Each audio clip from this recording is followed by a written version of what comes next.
What's up, guys? Welcome to episode 2 of the Fantasy Mafia Football Podcast. I'm your host, Jerry, alongside my co-host, Jordan here, the Rams fan, Dr. Fantasy, whatever you want to call him, just don't call him late for dinner. Oh, I would never be late. That's just rude. You would have the dinner already on the table made for us. That's the kind of guy you And are. eating. That's the kind of guy I am. That's the kind of guy you are. So today we're going to be we're going to be breaking down our quarterbacks number 32 to 17. We'll save 16 to number 1 next week. And before we jump into it, let's talk about some things that are going on the page, the Razzes, all the news coming out. You know more about the baseball stuff, so I'll let you break that first. Yeah, so the baseball season is going to be starting in July. Everybody's going to be reporting July 1st. We're actually going to be starting an article series counting down because tomorrow, well, actually not tomorrow, whenever this comes out, it'll be a week, so we'll probably be on 23 by then. But every day we're going to be releasing a different article. So if there's 30 days to opening day, we're going to pick the best player with the number 30 and write about their fantasy implications for the season. So just kind of a different way to count down till the season. It's going to be really interesting. It's kind of being forced upon the players a little bit. So it'll be interesting going into next off season. They have to negotiate a new collective bargaining agreement. So that doesn't look overly promising now that negotiations are kind of tense between them. But yeah, we're going to have that going on. We're going to have some more pods with rankings going on, which are all of a sudden relevant. A lot of leagues and a few of the leagues that I've been in, with only a 60-game season, we're going to have to kind of redo and rethink how we're playing leagues, if at all. A lot of leagues are just saying, screw it, we don't want to play for 60 games. But a lot of them are switching over to Roto. So if you're not familiar with that, the scoring's a lot different. And I really like Roto leagues. They're not as popular, but with a shortened season, they make more sense. So we'll be talking a little bit about that and strategy that goes along with that. And now with it being 60 games starting end of July, that's basically going to put it on time to kind of start or finish around when it would normally finish, right? And then the next season could start on time. Yep, that's the goal. I mean, at this point, there's probably going to be a strike because there's no agreement in place for 2021, and now sides are fighting over everything. And I mean, baseball has striked before, so yeah. I wouldn't be surprised if they did it again, and that'll be fun to track throughout the off season. Well, hopefully it happens. Hopefully we don't get a lot more cases of anything, and I'll watch a game or two here or there. I'll have it on in the background, and maybe it'll help me fall asleep. I mean, I honestly don't care as much because I love watching baseball in person. It's just an atmosphere thing for me because it's the most chilled out sport. Yeah. I just love it. Summertime, especially we're in New York, so this is the only time we get any good weather. So, I mean, you can chill out in the sun, just hang out. You can talk to people. It's not one of those games where you have to be really intensely focused on what's going on. So you can just chill out and have a good time. Yeah, they're fun to go to. No, not at all. Who knows if they're even going to let fans in the stands or where the games are going to be played. But at least it's something. We're getting into sports. And then no new news on the NFL front. I think the latest thing I heard from the NHL front was they were looking to start at the end of July, which the date kind of struck out to me, July 31st, because then they still have to play all these games. So I don't know what's even going to go on with next season. That's going to be, I mean, hopefully, at the very least, I mean, I just hope it plays because I want to see some sports action. I want to see some NHL, but I guess we'll figure out what's going on next year. I just want some games to play. NBA is another one. I think they had a date in mind too. What was that? Yeah. July 31st as well. That one's actually a little controversial as of today. One of the Nuggets' big stars, Jokic, their center, he actually just got diagnosed in Serbia, where his home country is. And then that actually has huge playoff implications. They're kind of in the thick of the race coming back into the season. But the other big thing is all the games are being played in Orlando, and there's a huge COVID spike right now in Orlando. So there's a little bit of mystery and intrigue around that right now. A few players have already come out and said they're not going to be reporting for the season. So we'll see. I mean, they have everything in place. All the dates are set. They have the draft lottery, the playoffs, the championship, the whole new calendar set out. But whether they play it or not, we'll see. Hopefully next year at this time, we're talking about it's going into July, so we're talking about who won the Stanley Cup, who won the NBA championship, and everything's back to normal. But let's get into today's show, and then we'll talk about the fantasy mafia and stuff that we got going on the page after we're done with the meat and potatoes of the show. So today we're going to talk about, like I said, the bottom 16 quarterbacks. We ranked our quarterbacks. We got them out on our website, thefantasymafia.com. They were put on the Facebook at Fantasy Mafia, and I think they were shared also to the Fantasy Hotspot. Those are our two pages. Um, there's not really any specialty scoring involved in these quarterbacks. I think when I do quarterback rankings, it's 6 point touchdowns. That's just how I play a lot of my leagues. I know Yep. other sites and places do rank based on 4 point touchdowns, but not much is really going to change. I mean, you might flop a couple players here and there, but they don't really, for catches, it doesn't matter. For yardage, it doesn't matter on the ground, in the air, none of that matters. I mean, running matters for the quarterback, but they're still getting the same amount of yards running as what they would in a regular league. So, scoring, it's basically for me, it's 6 point touchdowns, -2 interceptions. I guess that would be the biggest one. And some of my leagues do play with sacks, but I really don't factor those in. Don't factor fumbles in. So, and if Lame. I did, Josh Allen would have to be all the way down here. All right, That's so very honest of you. we'll start with you. Who comes in at number 32 for you? Number 32 for me, and I ranked my top 32 is one quarterback from each team, so I have every team represented. Yep, I did Number that too. 32 for me is Mitch Trubisky. I have Nick Foles at 33, if that means anything to anyone. I wouldn't be trusting either one of them from a fantasy perspective. And it's kind of disappointing because I like Matt Nagy's offense. I think he kind of got too creative last year and he got in his own head where, year one, he ran a really nice offense. He comes from a great coaching tree. So I expected more in year two, but I think we came out really disappointed. But at this point, I don't think they have anything to lose. They are paying Nick Foles a ton of money. So I'm sure at some point Mitch Trubisky or Nick Foles is going to get an opportunity to start, and that's mostly because I think Mitch Trubisky stinks. And not only does he stink, I mean their offensive line is terrible. I'm not a big fan of their running game. I think David Montgomery is a below average running from what I saw. I mean he people had high expectations for him going into last year, and I just wasn't impressed with what I saw. So poor offensive line, poor running game. His receivers are, I mean, okay, I guess. He has Allen Robinson and 45 tight ends to throw to. So, it just, there's nothing really going in his favor right now. I think that he, most likely, this will be his last chance at starting with anyone because I don't think he's going to magically turn it around.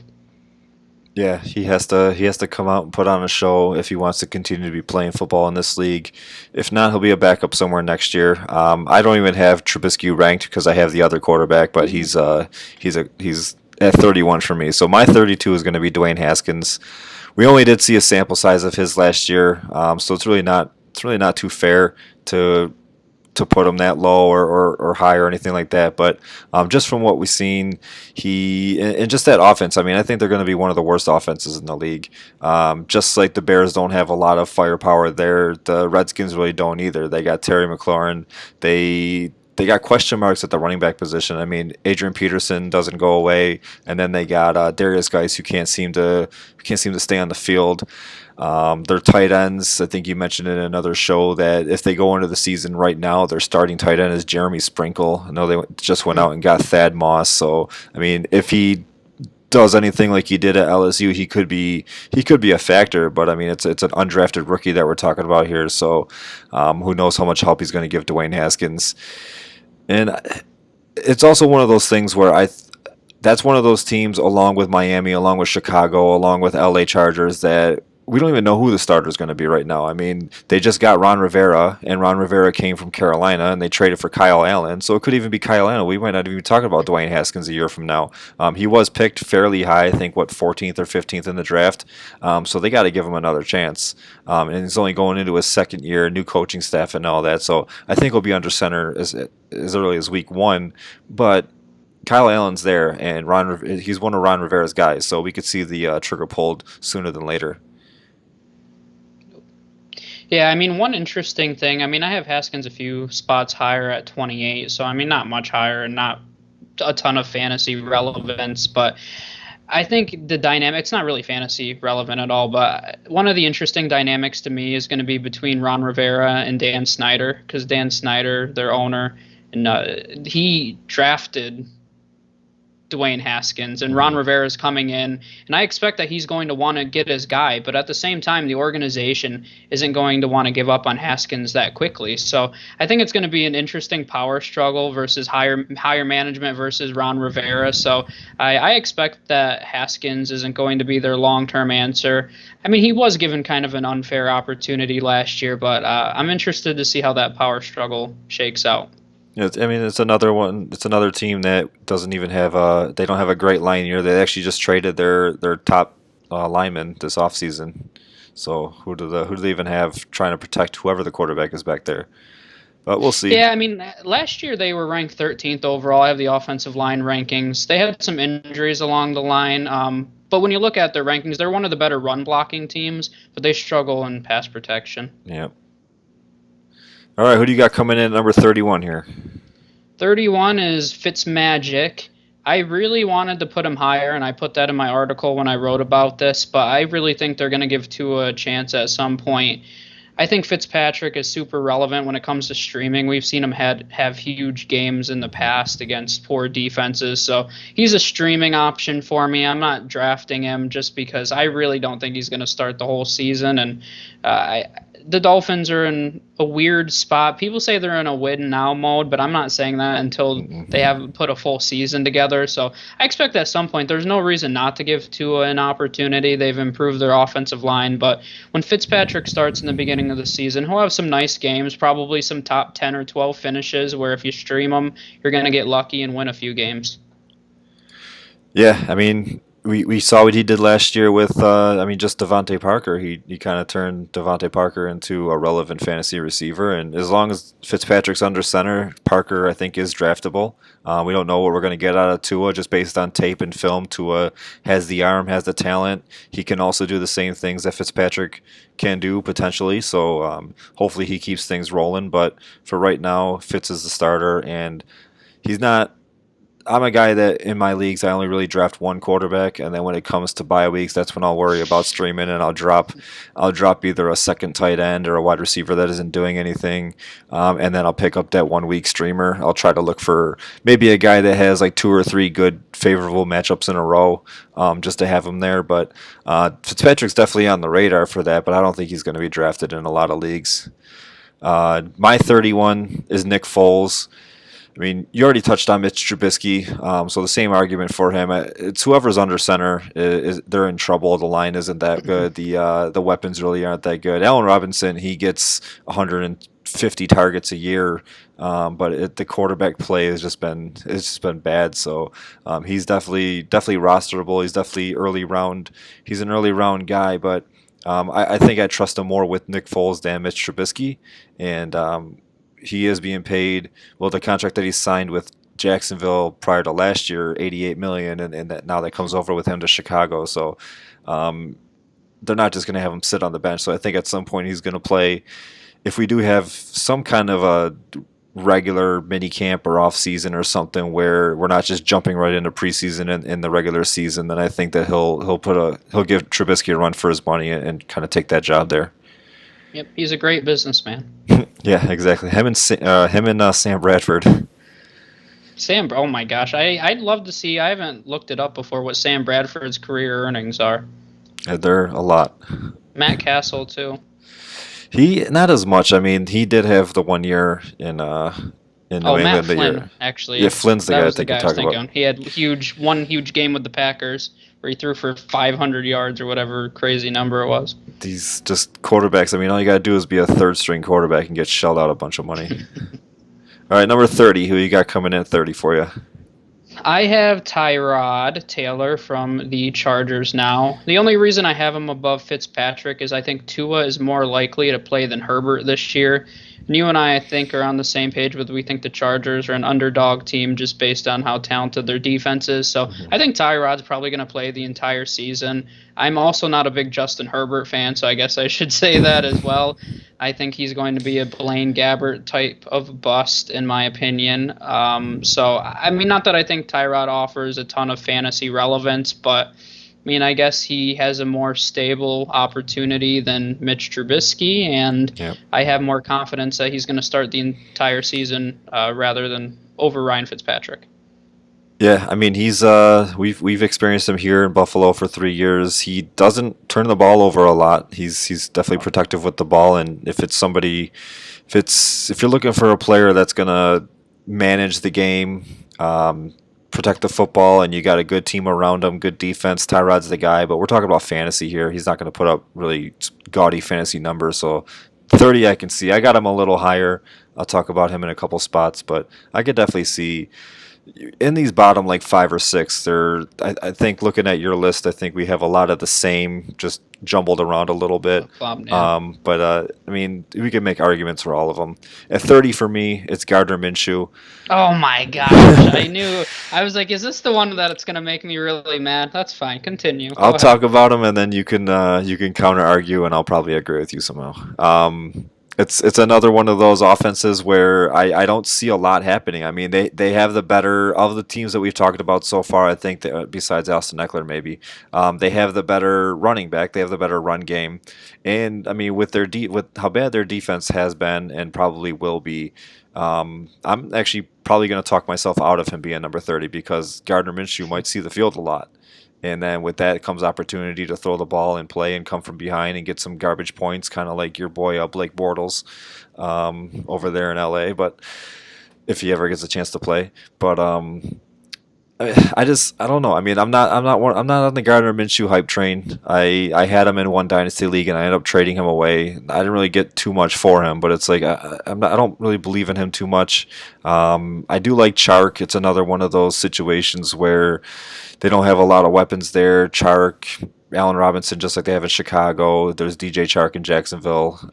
They went out and signed Tyler Eifert, so if he plays the whole season, that's another weapon to help Minshew. But I think the guys I have above him, including Tyrod Taylor, I could make a better argument for being higher than him, except for maybe we both have the same guy at number 29, and I could easily flip flop them. But I'll let you argue for Minshew and then talk about your 29 here. Yeah, I mean, so I think that you're going to be very wrong on that one, and you're definitely going to move them up Let as me we see get where you closer to have the him. season. And I mean that's a good point to bring up, though. I posted my rankings, and then I have people texting and messaging me like, "How can you have this guy ranked there?" And I mean, I'm all for listening to arguments. I have like four different tabs open right now of different data websites. So if I find something new, I mean, I have no problem switching my rankings. So I think that's important to remember. Don't just get so fixated on your guy, like, oh my gosh, Tyrod Taylor's number 30. I cannot move him. I mean, if you find new information, new data, I listen to people sometimes and I'm like, you know what, that's a good point. I never thought of that. So, there's nothing wrong with changing your opinions. Minshew, for me, I've talked before. Number one, it's the offense. Jay Gruden has had a lot of success with QBs in the past when he's had stability. And I think Minshew is actually decently stable in Jacksonville right now. They don't have another great option. They took a quarterback later in the draft, but I don't really see anybody competing with him unless Cam Newton somehow ends up there. But as of right now, he's really the only guy. And that was the question for a lot of people: is he going to start the entire season? So Jay Gruden with Kirk Cousins, and Kirk Cousins really hasn't had a top 10, 12 seasons since Jay Gruden left, but a few years he was QB6, QB8 under Jay Gruden. So that offense, they like to chuck the ball around. Number two, you already kind of mentioned it, but their defense is terrible. I'm going to go out on a limb and say they'll have the worst defense in the league this year. So I think that they'll have to pass the ball a lot. So a pass-happy scheme, and they're going to be down and playing from behind. I'm all for it. I don't think the Jaguars are going to be good, but from a fantasy standpoint, he should put up pretty good numbers. And not to mention, one of the most underrated parts of his game is he did run for almost 300 yards in his limited time last year, so he actually can run a little bit, which only helps his case. Yeah, I mean those are definitely good arguments, and he probably will end up higher on my list. But I just and maybe I'm mixing a little bit of reality with it too. Like I said, we're talking about fantasy here, but I think Jacksonville is going to be one of the worst teams, if not the worst team. They're going to be in the running for Trevor Lawrence next year. Yep. Yeah, I agree. All right, we both got the same for 29. I'll probably agree with everything that you say. So talk about our 29, and if I have anything additional to add, I'll add it. If not, we'll jump to 28. Yeah, I mean, the biggest thing with Stidham right now, and Jarrett Stidham is our number 29, is, I mean, I don't think any of us can accurately predict what he's going to do. I mean, I have no idea. I mean, I saw him I saw him play a few games at Auburn. I mean, that's about the extent. I would say I've maybe seen him once or twice off the top of my head. So I mean, I don't really think that's a fair assessment of him. I do think it says something that the Patriots haven't really gone out and gotten a quarterback. That means Bill Belichick has to have some level of confidence in him. And, I'm not really going to go against Bill Belichick's opinion. I think he's actually going to be a guy that moves up a few more spots for me as we go through the offseason. I was just looking at where the Patriots have finished in pass attempts the past few years. They had the fifth most last year, the eighth most in 2018, and really ever since Josh McDaniels has been their offensive coordinator, they've really kind of hovered in the top 10 to top 5 of passing attempts every year. So he probably is going to have a lot of opportunity. So it's one of those things. Maybe I'm mixing reality a little bit with fantasy too for this ranking, but I actually think he's going to get more opportunities than we think. But it's really, I mean, who knows with him? I mean, he could be completely terrible. He could be a future Pro Bowler. I mean, I'd leave him on the waiver wire and kind of see what happens. Yeah, and you kind of hit it right on the head when you mentioned Bill Belichick. There's basically two ways that this can go, or two ways that we think that Bill Belichick is thinking. Either he strongly believes in Stidham and he's the heir to Brady and he's going to be there for 20 years terrorizing the AFC East, or he's not that good and they're going to be in the running for a top pick and potentially move up for Lawrence. But the defense, I don't think, is going to allow it. The Patriots defense is definitely, they're not. They did lose a couple of guys this offseason. Van Noy went over to Miami, and I think they lost a defensive back. I don't remember who. Jamie Collins went to the Lions. So yeah, they lost half of their linebackers, and they lost a pretty good defensive back too. But they still have a higher end defense. So I don't think as bad as the offense potentially could be. They won't be up into the top 5, but if they get into like the top half, top 10, top 13, it's enough ammo to kind of move down if they wanted to get Lawrence instead of trading from like 28 down to 1.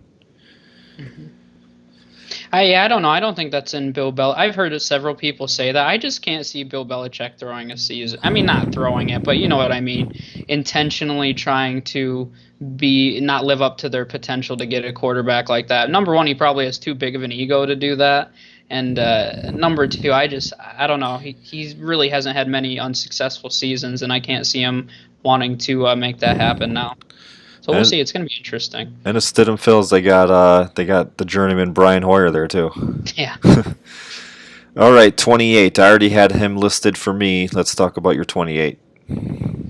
Yep, so 28 for me is Dwayne Haskins. I think that he can be better than he was last year. I already mentioned that their offensive line is a lot better at run blocking than pass protection. So, and I already mentioned the dynamic, so I won't bring that up again. But I think Haskins has some potential. I mean, there's a reason that they took him in the first round. Maybe I don't see it, but their weapons aren't fantastic, so I think that's a big X against him as well. But once again, we're kind of at these bottom tier QBs right now where I don't expect much from them. I'm not going to be drafting them, and it's hard to list the positives about them. If Haskins, I guess there's still a lot to be. There's a lot unknown still. I guess if there's a positive, if anything, we saw some flashes. Now, I saw an interesting graphic where he had a higher QBR last year than Daniel Jones and a few of the other rookie, and Minshew was one of them. So they say, he could be the best QB in this rookie class. And I mean, I don't know if I buy into that, but I think he deserves more of an opportunity. I'd be surprised if they started Kyle Allen. Maybe at some point, if Haskins is terrible for the first 10 games and they're 0-10, maybe. But I think that he'll at least get every opportunity to show that he can do something. Yeah, I mean it's going to be interesting to see. I can't even think of a team that's on their schedule, and I don't have their whole schedule in front of me. But say you have your starting quarterback on a bye week, who you would even pick up Haskins against? I mean, the Giants, if they're going into a divisional battle with the Giants, maybe, but then those games tend to be like 17-10. You're not getting anything out of your quarterback, so I don't know. I mean, he's definitely going to be on the waiver wire in a lot of the leagues I'm in. And then the next guy I got at 28, I have Sam Darnold, and one of the biggest reasons why I have him so low, because I do think he's very talented, is the offense there, and it's not even the offensive weapons. I think that he's got some pretty decent weapons. It's more so the coach Adam Gase. They're not on the field enough for him to really do anything too much. And speaking of those weapons, I mean they lost Robbie Anderson, but they went out and got Brashad Perriman. They got Le'Veon Bell for They got Le'Veon Bell another year. Last year, he coming off of the year that he took off, he was decent. He wasn't the Le'Veon Bell that we're used to, but now it's another year under the system, playing with Sam Darnold, and so I mean we might see a little bit of the Le'Veon Bell of old. They got one of the better slot receivers in the league in Jamison Crowder. Chris Herndon's there, so he definitely has weapons to throw to, and he could have some of those games where he is a top five, top 10 quarterback of the week. I don't know how many of those that I see, and I don't know where I don't know how many of my leagues I would have him drafted or even on my team, but he's definitely a guy that I would look out for on the waiver wire depending on the matchup. Yeah, and I have Sam Darnold at 27, so that is a wonderful segue. And I've mentioned a few times that Adam Gase is the black hole for fantasy production, and I stand by that statement. Yeah, and you already mentioned it too. I kind of want to put Darnold higher just because I do think he's talented, and I make fun of him a lot because I have a lot of Jets friends. But I mean, Sam Darnold's a talented quarterback, and with the right offensive system and the right coaching staff in place, he's going to be successful. So these are redraft rankings. If I'm in a dynasty league, I've been trying to buy him because I really think that Adam Gase is going to be gone and that he could put up really nice numbers in a different system. So that's just a side note. These are redraft rankings, so. All right, and then my 27, I have a guy you already talked about. I got Tyrod Taylor. Like I said, he's more of a game manager.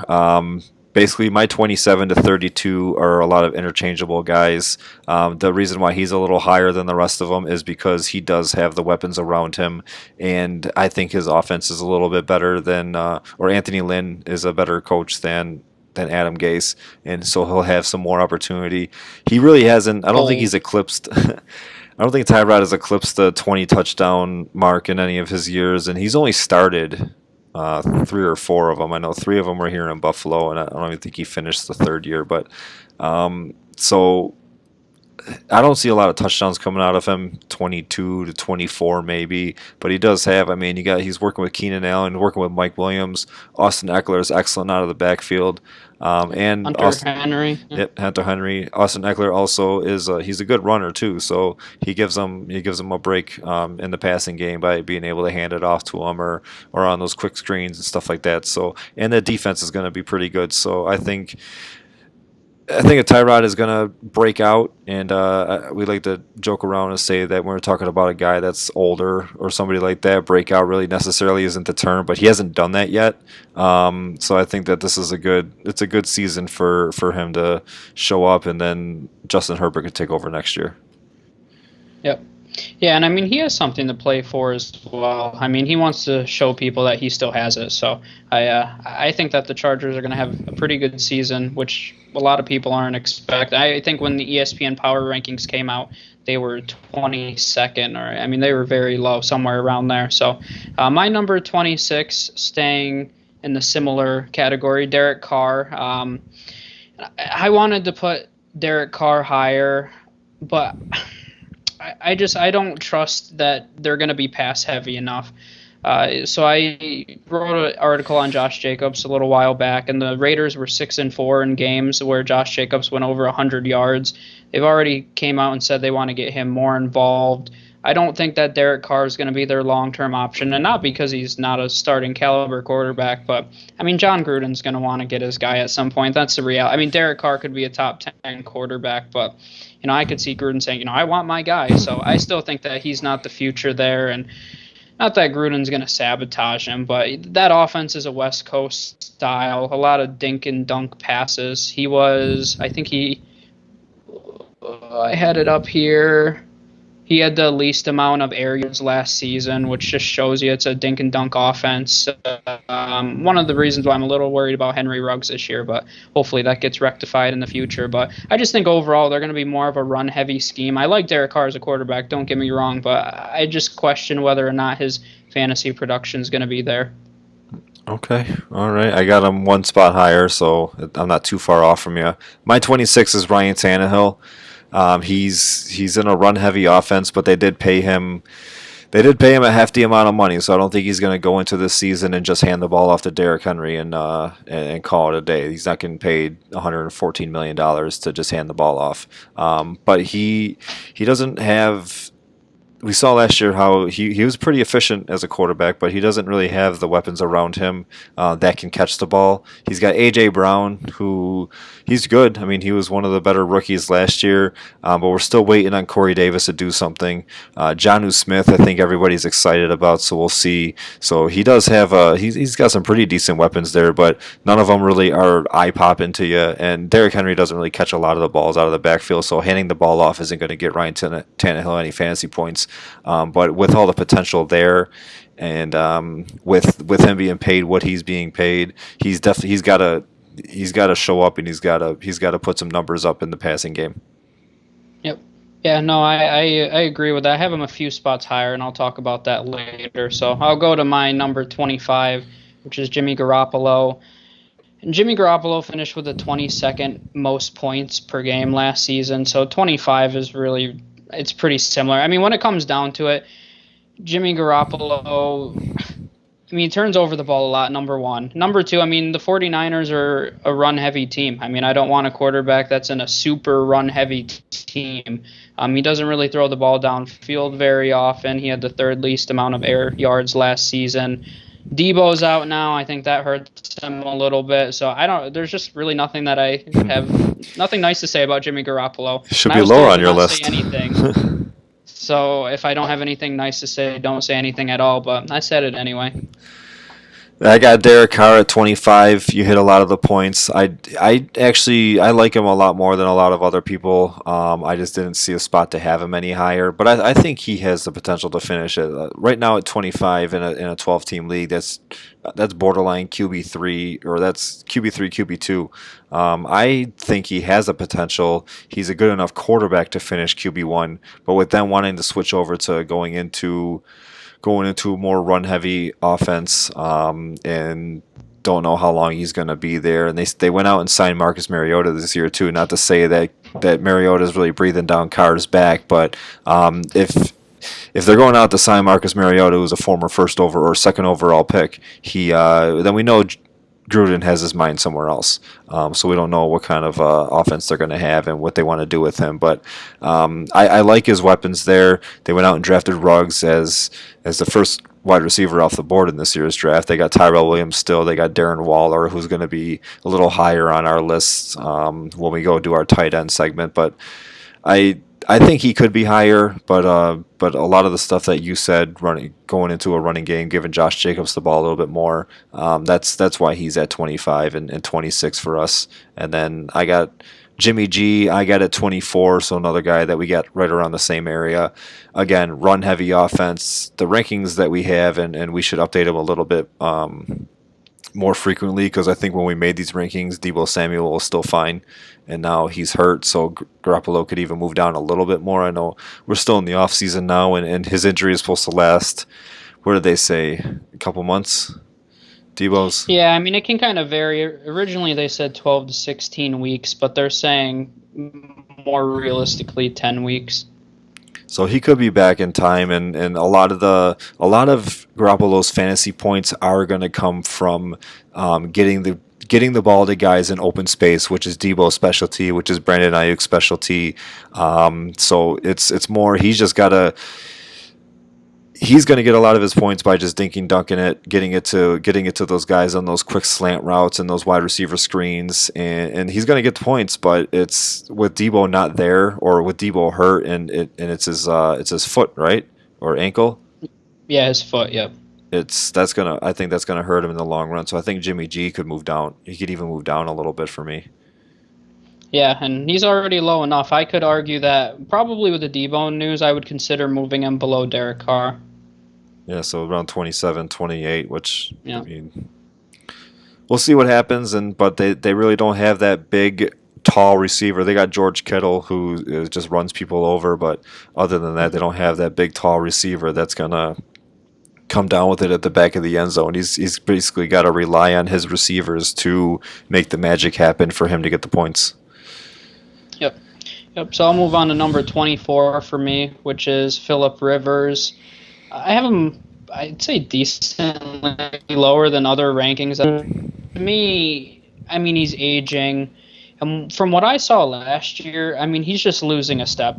We talk about, I don't think necessarily every quarterback. We've seen Tom Brady continue to perform, but even he's aged a little bit. And I really saw it from Philip Rivers last year. So I expect them to continue to decline. I mean, they have one of the best offensive lines in the game. So that's a check in his positive category. But I saw a ton of decline from him last season. I think they're going to commit to the run more. I mean, there's a reason they traded up to draft Jonathan Taylor. So people always know Philip Rivers for slinging the ball and chucking it around, but I don't think that's going to happen as much in Indy as people hope. We'll see. I got him a little higher on my list, but definitely a good spot for him. I mean, we're talking about just a couple spots here, so not much can change. My number 23 that I got is Ryan Fitzpatrick. You had him much lower than where I have him, and I'm not really thinking about Tua. I know they drafted Tua at 5 overall, but if Fitzpatrick is playing the whole year, I think this is a great spot for him. Obviously, if Tua comes in, then these rankings look like garbage. But if Tua's playing or if Fitzpatrick plays the whole year, we already seen what he can do. We got Preston Williams coming back fully healthy. We got Devontae Parker who's coming off a career year. Gasecki's going into his third year, so he should be a lot better than what he has been, and he's actually one of those sleeper tight ends who could break out this year. So he's got a lot of weapons all across the board. They went out and grabbed 2 running backs this offseason, one via free agency, one at the draft via trade. So they're getting some help there. So he's got some help out of the backfield. So he doesn't have to just rely on being. I mean, he's still going to be a gunslinger, and he's going to get the ball to his targets and his weapons. But he doesn't have all the pressure on him because he does have those running backs there. But I think that this is low end RB2, which is a good spot for him. Yeah, no, and I mean, if he plays the whole season, I mean, I think that's a fine ranking for him. And like I said, he has some huge weeks. Whenever he plays, he's put up numbers. And, I've already mentioned that I like Chan Gailey's system and other episodes that we've done. So he has the potential to be a sneaky pick, but I personally am not drafting him. All right, fine, don't. Yeah, I'm not going to. Good, don't do it.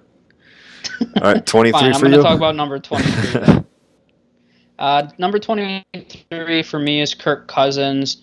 I mean, I guess you can call me a hater if you want to. I mean, last Hater. season he was 19th in terms of fantasy production. He's kind of finished in that 15 to 20 range most years. I mean, for me, he's not a sexy name. I like targeting upside with my quarterbacks. If you want a guy that's going to consistently kind of be average in the middle, I mean, then he's fine. But he's in a run-heavy scheme as well. They were fifth most in rush attempts last year, bottom 3 in pass attempts. So not a ton of volume, but he's always very efficient. That's the only reason I have even this high for me personally is because he's always been efficient with those opportunities. They have a decent offensive line. I'm not crazy about his weapons, but there's some upside there with Jefferson and Irv Smith, some reliable guys with Thielen and Kyle Rudolph. So we'll see how it plays out. For me, just not enough upside, run heavy team. I want a sexier name. Yeah, that's the biggest thing is he's on they're transitioning to a run heavy team, but we also don't know what's going on with Dalvin Cook. So I think I got Cousins a little higher. I don't even see him. I got part of this. He's number 1 on your I list. got part of my rankings blocked off here because of the screen, so I couldn't see. Yeah, I'll be talking about him today. He's within the bottom 17. So my next guy that I have is a rookie, Joe Burrow, going into the jungle. He's going to be playing with guys like AJ Green and John Ross and Tyler Boyd. You got Joe Mixon and Giovanni Bernard out of the backfield. Really no name at tight end, CJ Zoma. But he's one of the most purest pass throwers coming out of college that we've seen in a long time. He is. I mean, he broke records at LSU last year. The knock on him is he doesn't have a big body of work out of college. But from what we saw in 2019, and that's what a lot of people are going to go off of. He can sling the rock, and he helped Justin Jefferson get drafted in the first round this year. He helped Jamar Chase probably get drafted in the first round next year. Clyde Edwards-Helaire coming out of that offense got drafted in the first round this year. So Joe Burrow was involved in a lot of that, and now he gets to go to Cincinnati and play with sort of a QB whisperer at quarterback in Zach Taylor. And I just think Oh that my gosh, come on. I just QB Whisper. QB I wish whisperer. I had my boo button up.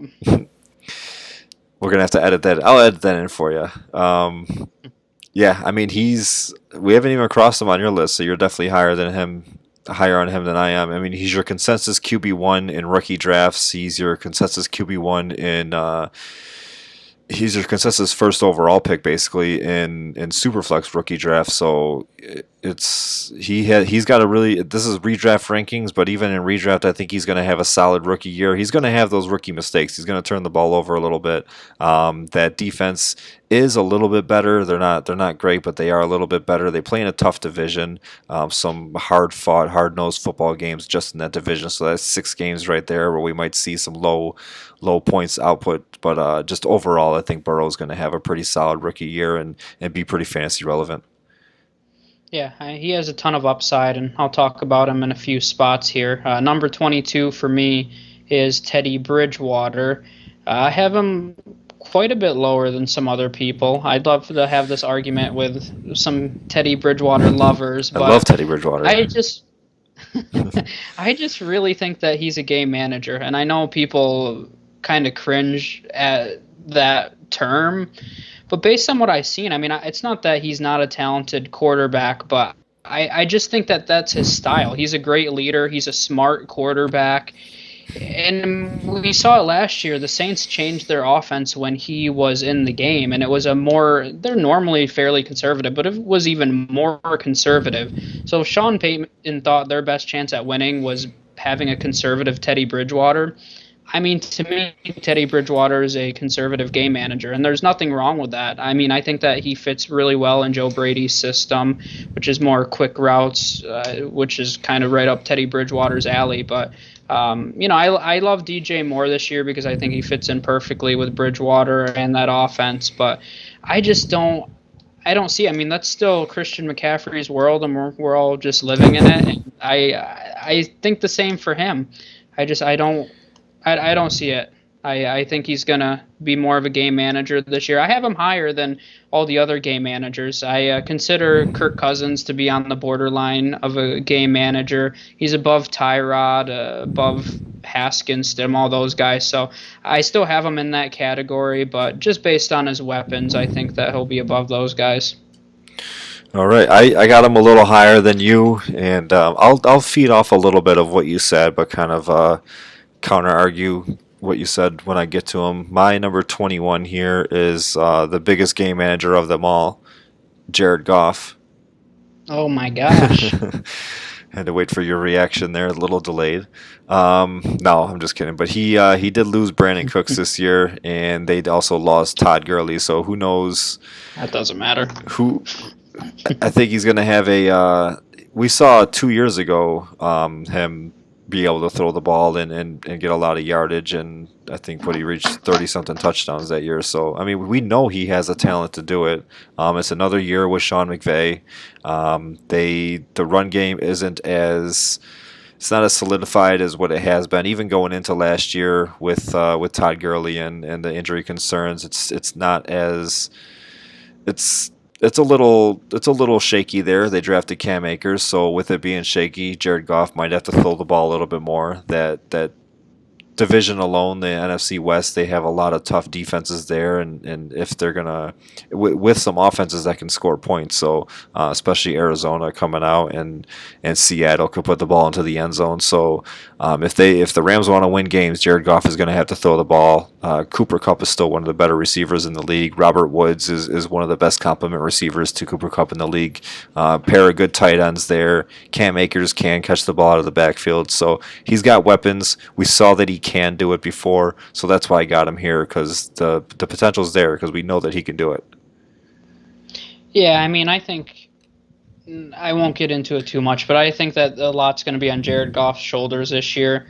I mean, I'm not a big Jared Goff fan overall. I do think he's going to put up some numbers this year, but I'll talk about that in a minute.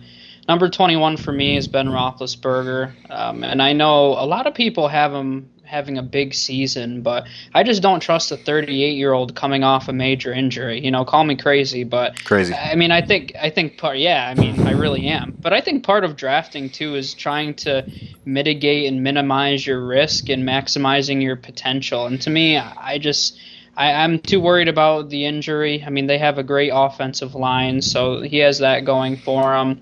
Some intriguing weapons. I mean, Deontay Johnson's one of the most hyped players in fantasy right now, so we'll see how he performs this year. They still have Juju. They drafted Chase Claypool, Eric Ebron, 500 running backs out of the backfield. So some, I won't say great weapons, some intriguing ones. I mean, the only reason I have him at 21 is because he threw for 5,000 yards the last time he played for a full season. Yep. So I'd be crazy not to, mention that he has that kind of upside. But to me, I just don't want a 38-year-old quarterback coming off a major surgery. I mean, that's the bottom line for me. Well, fine. If you don't want a 38-year-old quarterback, then we'll jump right into my 39-year-old quarterback at number 20 in Phillip Rivers. You already talked a little bit about him, but one of the biggest things for me is he has that line now, and you already said it. He's got that offensive line. They're really good run blocking, but they're one of the better pass blocking lines in the league too. So they're going to give him a lot of time. Phillip Rivers, he loves to chuck the ball, and sometimes it's so annoying. Like last year, specifically, I had him later on in the season, and I needed a couple points out of Austin Eckler, and he was just always looking downfield. He was always looking for Mike Williams, always looking for Keenan Allen. I'm like, come on, dude. Austin Eckler's open right there. Just give me this catch for 15 yards, and then get me closer to the win. So he's a gunslinger. He doesn't care about your team, just for the record. I got to talk to him before games, because I don't think he knew about it. But I mean, we've seen it for the past 15 years. Phillip Rivers, he loves to drop back, throw the ball with his awkward throwing motion, and I don't think it's going to change. He's going to bring his whole family to Indianapolis and fill up one section with with all of his kids and put on a show out there. And I want to actually start. I mean, I think with Go ahead. I just want to mention them, because now we're dipping into Rydog's rankings. So as we go up and as we mention these couple, we'll mention who he has. He only ranked 20, so we're at number 20 now. His number 20 was Tyrod. We already talked about him. Both of us had him already. So his number 20 was Tyrod Taylor. Go on. Yeah, that's no fun. No, yeah, I mean, I think Indianapolis's offense is going to be interesting. I mean, I've always liked Frank Reich's offensive system. I just think they're going to be more balanced this year. So, I mean, it'll be interesting, things like that. And I always laugh when we say, I think this, I think that. And realistically, we know nothing. I mean, we're not in the locker room. We're not in the office. It's all speculation. And like I said, that's why I try to mitigate and minimize my risk in drafts and try to target upside as much as possible. And for me, Big Ben and Phillip Rivers, perfectly fine streamers, bye-week guys for me. But I'm not going to, draft a 38, 39-year-old quarterback and hope for a comeback. That's just, it's not smart. I'd rather take my chance on a rookie who could break out, or a second, third-year wide receiver that has a ton of upside. So I think that's where I stand with these. But I'll go to my number 20, which is Ryan Tannehill. And I'm so on the fence about him. I feel like he's the kind of guy that's probably going to drop in my rankings. And I've already mentioned I look at statistics pretty heavily, and everything kind of goes against Ryan Tannehill. So the fact that I have him at 20 is, even kind of surprising to myself. But, he was just so efficient, and I think that people hate on him too much. because he was good in Miami. I mean, he put up fantasy numbers in Miami Hmm. until they changed their coaching staff. I just think he needs to be surrounded by a good team. I don't think he's the kind of quarterback that's going to make your franchise, but I think that he needs a good system. I think they have that in place now. They have a solid offensive line, a great defense. I really like what Mike Vrabel is doing there. I think he's building something that's going to sustain for a long period of time. But in the end, I think that he's still going to put up numbers. I mean, he was a top 10 guy. I remember doing our weekly rankings last year, and he was a consensus top 10 guy for the last 4 weeks. Yep. I mean, that efficiency is going to be hard to keep. But okay, so he was a top 10 guy when he started last year, and I have him at 20, so that's still 10 spots. So I'm still accounting for his efficiency being worse, and he does run the ball a little bit. He's an athletic guy. He was a wide receiver in college, so it's funny though because they were last in passing attempts last year. So normally I go with volume and opportunity, but once again, I probably wouldn't draft Ryan Tannehill. I still don't think he's a guy with upside. When I say upside, I'm talking a guy like Lamar Jackson last season who was going like QB 15, 16, and like, okay, if he puts it together, he could be a top 5 to 10 guy. I don't think Ryan Tannehill is a slam dunk 5 to 10 guy. I mean, he showed he could be a top 10 guy, but that's not realistic. So I have him at 20 just because I think that's a reasonable ranking for him.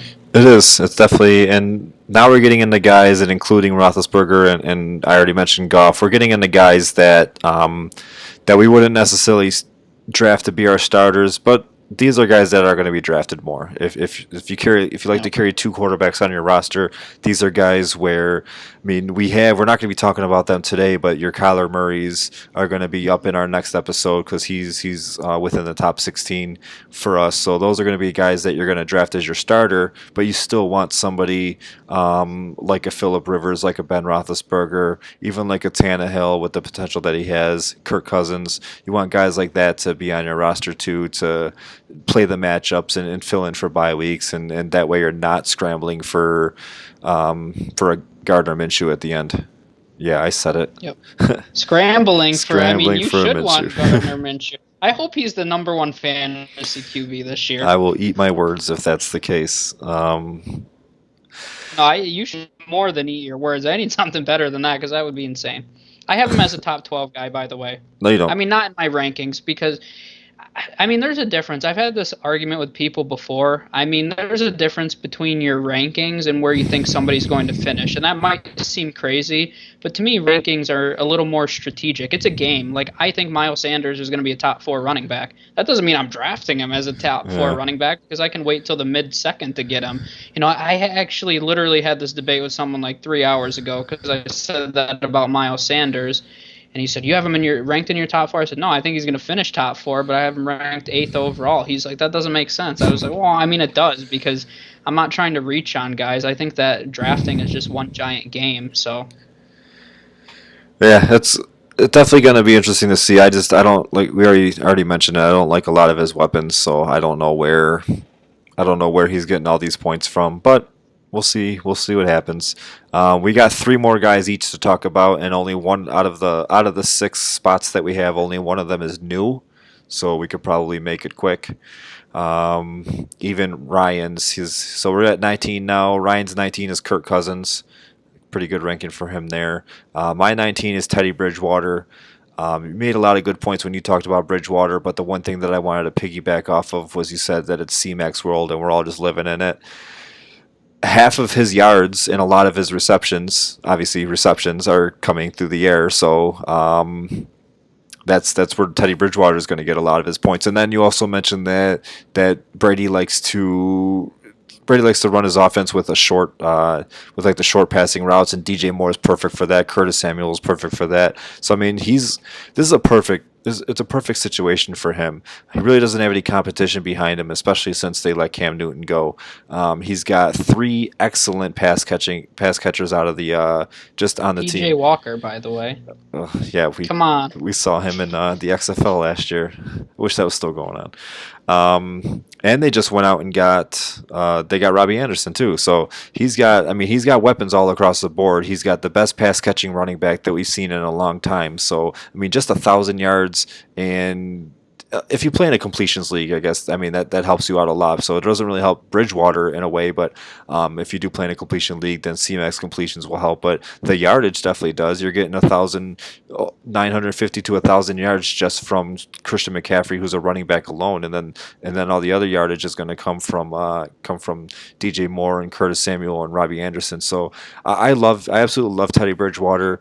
I do tend to wait a little bit later on my quarterback. I mean, if I can get Kyler Murray in the fifth, sixth round, which I don't think he's making it there, I might wait a little bit later and grab Teddy Bridgewater and be perfectly happy with that starting most of my games.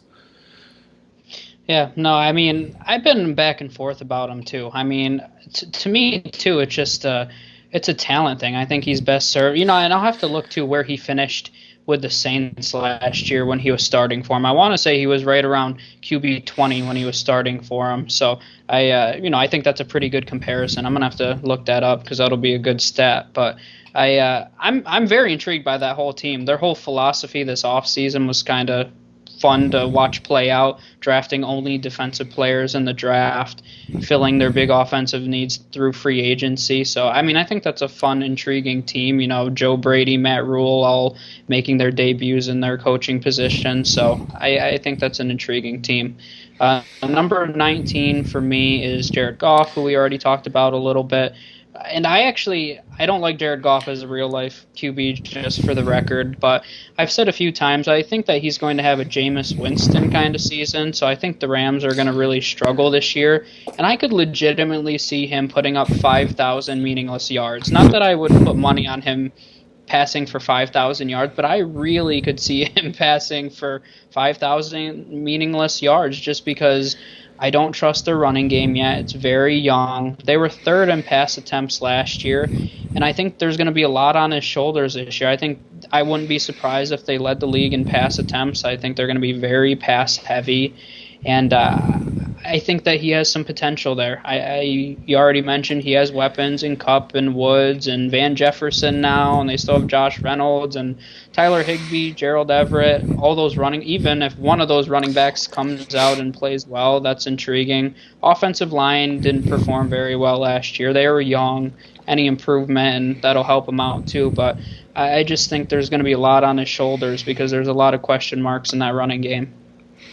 All right, couple more that we got left here. Speaking of Goff, Ryan had Goff come in at 18. My 18 was a guy you already talked about, Kirk Cousins. He's just for years he's been a pretty consistent quarterback. Back with Washington, then with Minnesota, and he really hasn't had like the best weapons all around him.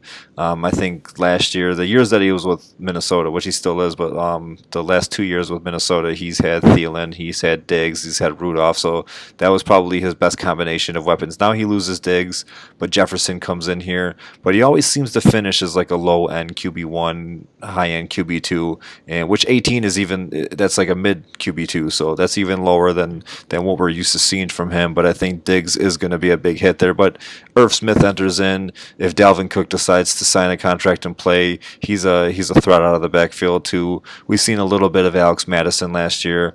I mean, Cook was fairly healthy, but Madison came in and he was on the field a little bit, so we've seen what he can do a little bit. So he still has weapons there. Not that Diggs was everybody, but he's still gonna go out there. He's still gonna chuck the ball a lot. They are moving a little bit to a run first offense, but he's getting paid a lot of money to throw the ball, and that's exactly what he's going to do. And he's going to finish where he's finished since he started playing football in the NFL. Yep, I would agree that he. I think that we both agree that he has really limited upside. I mean, that's the number one thing that kind of comes to mind with him for me. Yeah, I mean, it's that it's there, but they gotta let him play. And Yep. we got your 18. Why don't you just jump into your 18 and 17, and then I'll end it with the guy that we haven't talked about yet. Number 18 is Joe Burrow for me. So, I mean, it's kind of funny that I said that Zach Taylor is not a quarterback guru mastermind, whatever word you used. But I mean, Jared Goff was always a solid quarterback in Sean McVay's system for fantasy production. Still is, and probably will put up okay numbers for fantasy leagues. But I I expect Burrow to finish right around 18. You've already mentioned he has nice weapons there. AJ Green, Tyler Boyd, Joe Mixon in the backfield. Giovanni Bernard will catch some passes. Their offensive line should be improved, but I think that they're going to be a fairly balanced offense. One of the things people don't talk about with Burrow enough either is he actually is pretty athletic. I think I would expect him to run for right around 300 yards in a full season. And that's not something you can say about every quarterback. So as much as I don't trust rookies normally, Burrow has some upside in a scheme that's been known to be fantasy friendly for quarterbacks. He has nice weapons. Really the only thing I would say to hate about Joe Burrow is the fact that he's a rookie. Yeah. So as much as I'm not going to rely on him as my every week quarterback, I wouldn't mind stashing him on the bench as my backup.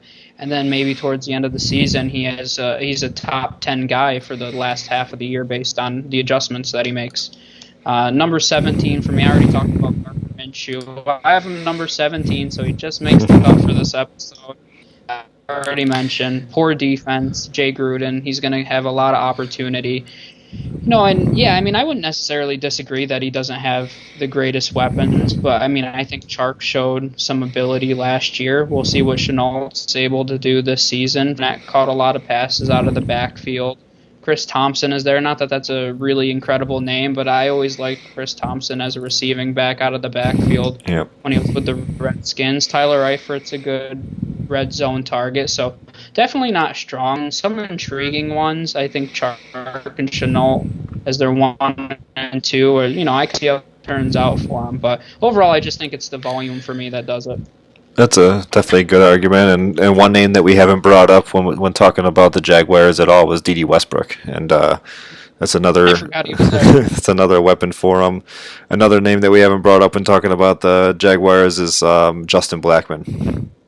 Justin Blackman, they should sign Josh Gordon. Now that I'm thinking about it, yeah, I would like to see Josh Gordon play again. So finishing it off, Ryan had Philip Rivers as number 17. So the four guys that we mentioned from him, we've already talked about. So no real surprises there. A little higher on some than others, but for the most part, I mean, Goff and Cousins and Rivers are all within the same area as me and Jordan. So nothing too crazy. Just Tyrod's a little higher. But my number 17 is second-year quarterback Daniel Jones. Of the New York Giants, he showed a lot last year in his play time, coming in for Eli Manning and being picked as the first quarterback, or not the first quarterback. He was sixth overall in the draft last year, and yeah, I mean, he's got pretty decent weapons too. We talked about this in our chat a little bit about Sterling Shepard and Golden Tate, and then they got Darius Slayton too, and he's got one of the best running backs. Probably he's my number one running back is Saquon Barkley. It's a little bit of a flip flop between him and C-Mac. More people lean C-Mac because they're a little bit more recency bias, and he does catch a little bit more of the football out of the backfield. But I think Barkley has I think Barkley's going to end up finishing number one this year, and if he stays healthy the whole season. But it's going to benefit Daniel Jones a lot. It's another one of those. I mean, just for like the same arguments that you had for Gardner Minshew in Jacksonville, I don't think the Giants' defense is all that great. I think they're better. I think the Giants' defense is better than the Jaguars, but I think Daniel Jones in the offense is going to be on the field a lot. Daniel Jones, he can throw the ball. He's a gunslinger. He's got really good. He's got three number two wide receivers, I think. So they really don't have like a number one there, but they do have one of the best running backs. And Evan Ingram, he's poised for a breakout too. So I think with the plethora of weapons that Jones has, and none of them are really new to him. They've all played with him last year, so he doesn't have to build any chemistry. I mean, he could work on the chemistry with those guys, but he doesn't have anything new to build. So he can just go right in there and kind of hopefully pick up where he left off. All right, so that'll do it for what we have for today. We talked about our quarterbacks from 32 to 17. Next week we're going to talk about 16 to 1. We still have most of the quarterbacks we still have are the same. I think that I have Roethlisberger in my top 16. That that Jordan already talked about, and vice versa. Jordan has Daniel Jones in his top 16 that I already talked about. Other than that, the rest of them are quarterbacks that we haven't talked about yet. So it's gonna be a better show next year or next week. Yeah, next year too. Next year, how Yeah, long next we year we're waiting for this? gonna have a good show next year. So with that being said, we're gonna sign out. But before we do that, just a few things that we got going on in the Fantasy Mafia and the Fantasy Hotspot. In the Hotspot, of course, that's our forum. Basically, we got some Razes going on. Currently, we have a mini helmet Raz, which is hopefully by the time this posts, hopefully it's done and over with. So I probably shouldn't have said that, but we'll keep it on there just in case it's still up. And then we have some mystery box Razes that are going to be coming out or are probably already out by this time. We have, and then just we have a bunch of news that just gets posted in there, and people like conversation starters and topic starters that they just ask questions and just jump on and basically associate yourself with the group. And then the Fantasy Mafia, that's where we're doing a lot of our articles, our website articles go in there, and we got a couple a day. I mean, we're at like 2 to 3 a day with some other stuff sprinkled in, some polls. So why don't you talk about what's coming up in the near future as if this was being posted next week? Yeah, I mean, I think going back to the hot spot quickly, the biggest thing for me is I think this is for you guys. I mean, it's a place if there's anything on your mind, whether it's trade advice, draft strategy. It's not about us as admins of the Fantasy Mafia posting in there. We want it to be a community where everybody's chipping in and talking, and you don't have to wait for one of us to post something. If you see news that's not in there yet, I mean, go for it and post it in there, and let's start a conversation. I think that's the goal for us, is a place where you can go and just talk about sports with other guys and girls, where and it doesn't necessarily even have to, it's the fantasy hotspot. But if there's any, and a lot of people are talking about fantasy football primarily, but if there's baseball, hockey, basketball, we want to talk about it all. And with sports coming back up, we're going to have lots more to talk about. So I expect that group to be more active. So invite your friends. Let's meet some new fantasy folks. And then with the Mafia, yeah, I mean, you kind of already touched on it, but we have our YouTube channel up and running, so make sure you subscribe to that. We're going to be placing a little more emphasis on the audio side of things, so we'll be on all your major platforms. We're doing it through Anchor, so it'll be on Anchor, Apple Podcasts, Spotify, all those fun platforms. And thefantasymafia.com is also up and running. All of our content's going up on there. We have some busy days coming up. Every Wednesday we're releasing rankings of each of our individual admins. So I know we have about 5 guys now that are submitting rankings. So Wednesdays are going to be pretty busy.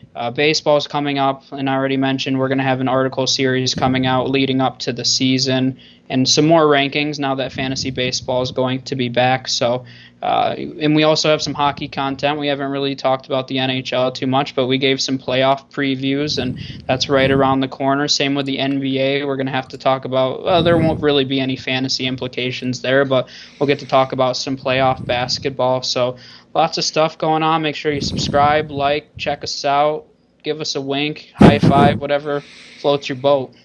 There's always fantasy implications if sports are being played. Remember, DFS exists, so we'll be talking about that too. It's true. All right, so with that, we're going to sign out. We'll see you guys next week, and we're going to be doing our top 16 quarterbacks next week.